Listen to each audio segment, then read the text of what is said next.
On today's show, Occupy Wall Street has declared war against Bank of America, and now it just so happens that Bank of America's stock value is plummeting. Coincidence? We look into it. The foreclosure crisis continues to ravage neighborhoods and destroy communities, but what are you going to do about it? Put a freeze on home foreclosures? Well, that's exactly what one Michigan congressman wants, and we'll talk about his plan. And Occupy Wall Street is going back to its roots deep down into the financial district in Lower Manhattan. We have the details on that. I'm Jared Jacang Mayer. Each week, we bring you stories from the front lines of the Occupy Wall Street movement and give the microphone to you, the 99%. You're watching Occupy the Media.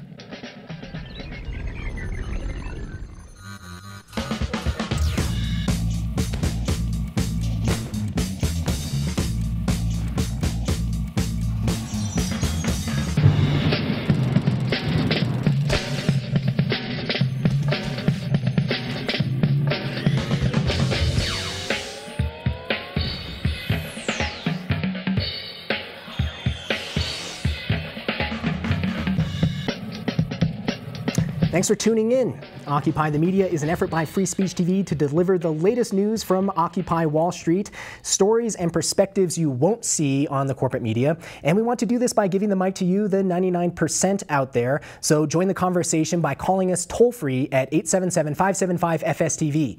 The big issue we'll be talking about today on Occupy the Media is home foreclosures. What do you think needs to happen to solve the mortgage crisis? The lines are open. Give us a call. But first, let's get started with the latest headlines. Occupy Portland activists gathered in Richland, Washington with a message for government officials. Hey, how about you clean up your nuclear waste? The demonstration happened in front of the Hanford Nuclear Reservation, which opened in the 1940s to build nuclear bombs for the military. The site has become a graveyard for old nuclear weapons and pollution. Activists say it's time to clean it up. In Oakland, a Jesuit seminary student arrested during an Occupy Wall Street demonstration has been sentenced. Joseph Hoover of Berkeley will serve 6 days in a county jail work program and 2 years probation. He was found guilty of a misdemeanor after taking part in protests in January. Hoover was among more than 300 protesters arrested that day. In Charlotte, North Carolina, protesters are preparing for a large-scale march on the Democratic National Convention this fall. The march will take place the Sunday before the DNC is set to begin in September. Organizers are hoping that as many as 10,000 people will join the effort. The arrests of journalists and photographers at Occupy Wall Street events is prompting some to say that free and independent journalism is under attack. Most recently, a cameraman from Minneapolis and a Pulitzer Prize-winning photographer from Milwaukee were arrested while covering Occupy actions. Both had their press credentials clearly visible. Occupy organizers say the wrongful arrests of working journalists and photographers will get increased attention as more incidents pile up. And in Chicago's South Side, dozens of activists barricaded themselves inside a clinic to protest cuts to mental health services. Here's more. Frustrated by 3 years of silence from the city, members of Occupy Chicago barricaded themselves inside a mental health clinic last weekend. Woodland Mental Health Clinic is facing imminent closure, and activists took the radical step after writing more than 4,000 letters to the mayor and hearing nothing in return. Woodland is one of 7 healthcare centers slated to be closed by the end of the month. The clinic has petitioned the city to reconsider its decision, because activists say there is a growing need for services among the mentally ill in Southside Chicago. Employees and supporters occupied the clinic against police recommendations. They say Mayor Rahm Emanuel's administration is not listening and they need to be heard. Because we're not just fighting for us. We think it's unfair that the police are forced to be babysitters for the mentally ill. Because we don't need more cops. We need more health care. For Occupy the Media, this is Caroline Briggs.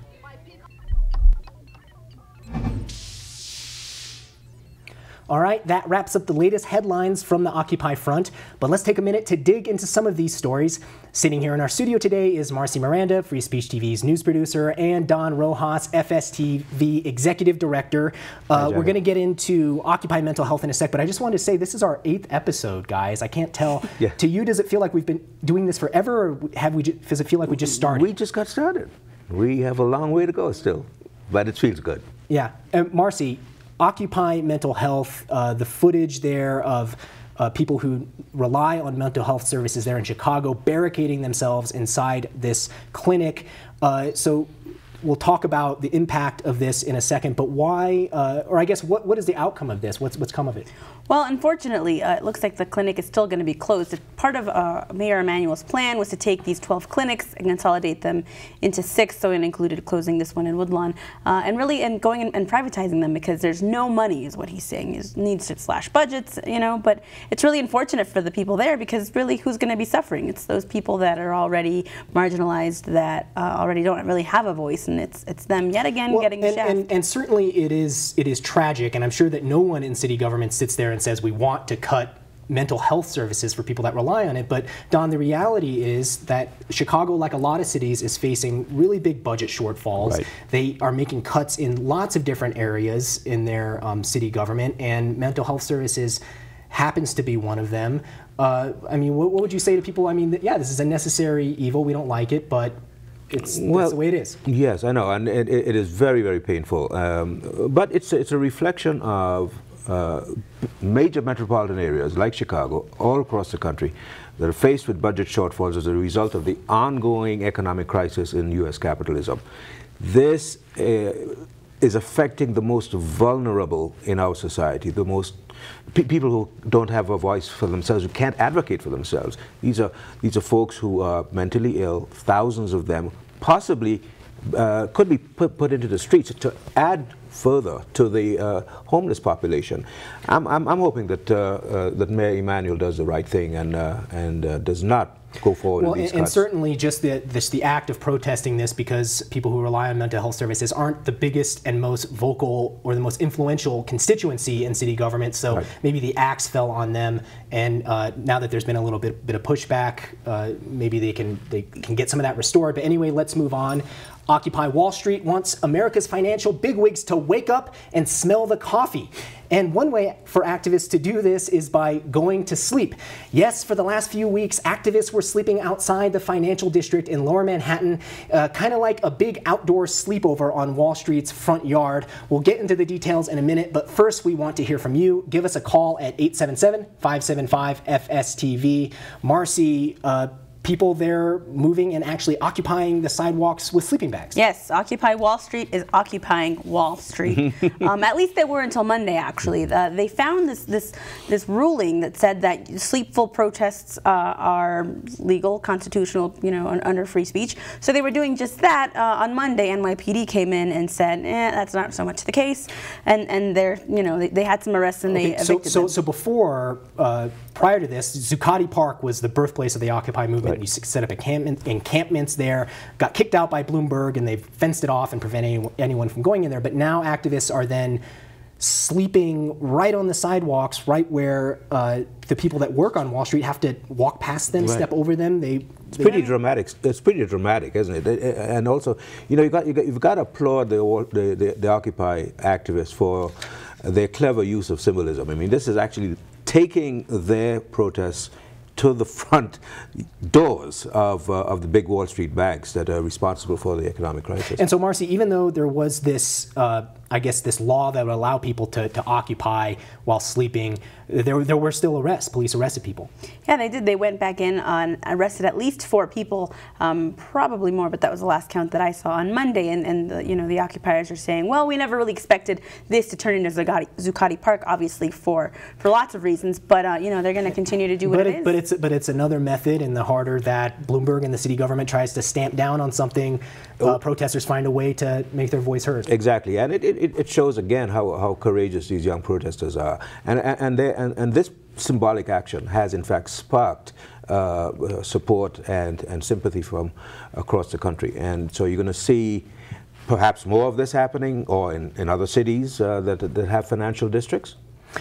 And with spring coming up, I think one of the reasons why this is happening, and a lot of these occupations are being, reoccupying parks and stuff, those are springing up because it's getting warmer, because we're getting closer to May Day, and we're getting closer to that spring reawakening when things are just going to really, pop into place, and they're going to come back, and the occupiers will be around full force. Okay, well, let's give our viewers a chance to weigh in. Give us a call at 877-575-FSTV. Our topic is foreclosures, vacant homes, underwater mortgages, unresponsive banks. How is all of this affecting your community? We want to know. So again, the number is 877-575-FSTV. We call this our telephone mic check. Mic check! Mic check! Okay, on the line to talk about foreclosures is Betty from Arizona. Betty, you're on Occupy the Media. Yeah, hey, they're talking about forgiving, when Fannie Mae and Freddie Mac forgiving principals. No, they need to forgive the loan shark interest rate, the pretend money that they attach to every mortgage. The biggest moneymaker for the banking industry in the world are these loan shark interest rates that they've tucked into all the mortgages. As long as, they continue to do this, and not respond and deal with it equitably and fairly for people, this is going to be a problem that's going to ruin everything for everyone. And Betty, has your community there in Arizona been affected by foreclosures? Of course. In fact, in Arizona, it's even worse. At least over there where you're at in New York, you have judicial foreclosures. We do not out here, but most people in the West don't know that according to even federal law, they're supposed to have the security instrument, the signed document, the original note in order to legally foreclose, even in non-judicial states. And that's a really good point, Betty. And later on in the show, we're going to be talking about Bank of America and efforts that the Occupy movement is taking on foreclosures. And by the way, we're in Denver, Colorado, not New York, even though we do probably seem New York, but we're Westerners too. That's right. We are Westerners too, and we have collaborators in New York and many viewers in New York. We have another caller on the line from New York. James, you're on Occupy the Media. All right. I would just like to say that, I hope the movement stays strong and, power to them. And in regards to the foreclosures, I live in Nassau County, Levittown to be exact, and there isn't that much going on here pertaining to foreclosures, but I have seen property taxes affect people big time here, and, how they've just constantly keep going up. And James, our previous caller, Betty, mentioned that in New York you have judicial foreclosures, which allows people then to not get stuck in this cycle of paperwork that people in other states have gotten stuck into. Is that one of the things you attribute to maybe perhaps in Nassau County you're not seeing as many foreclosures? Yeah, I mean, personally, I haven't seen so many for sale signs, or actually I've seen more, what happens is more people end up bunking together, if you will, like, and having illegal apartments, and you have more than one family living in a home, which has been going on for some time, but that's, it's mostly, I would say, due to high property taxes. We have extremely high taxes in Nassau County. Okay. All right. Well, James, thanks a lot for your call. Don, it really goes to show that different communities have been affected at different levels by the foreclosure crisis. That is true. And Arizona is one of those states, and New Mexico, a lot of the states in the West.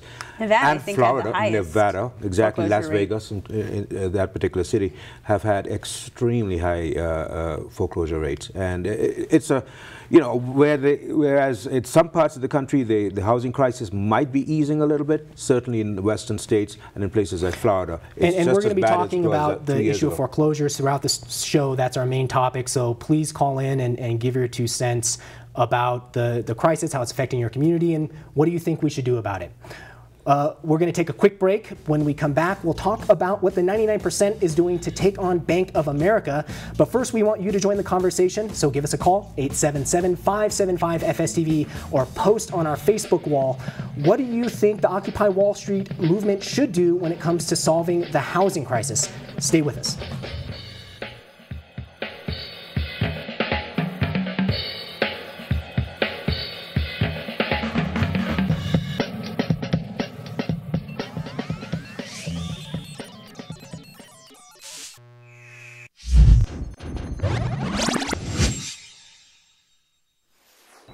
Hello, I'm Antoinette June, and this is your Occupy Update.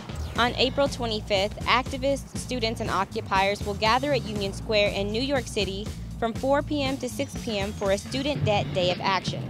On that day, the total amount of student loan debt in the U.S. is due to top $1 trillion. For more information, please visit onetday.org. You're watching Free Speech TV, a network powered by the people.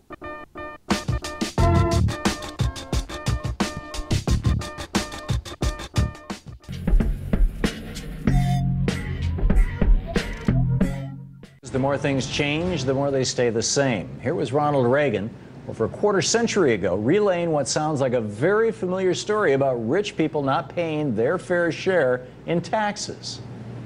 Just a moment ago, a few moments ago, I told some people inside the building here of a letter that I just received day before yesterday. It's a letter from a man out here in the country, an executive who's earning in six figures, well above $100,000 a year. He wrote me in support of the tax plan because he said, I am legally able to take advantage of the present tax code, nothing dishonest, doing what the law prescribes, and wind up paying a smaller salary than my secretary gets. Or, I mean, paying a smaller tax than my secretary pays. And he wrote me the letter to tell me he'd like to come to Washington and testify before Congress as to how that's possible for him to do and why it is wrong.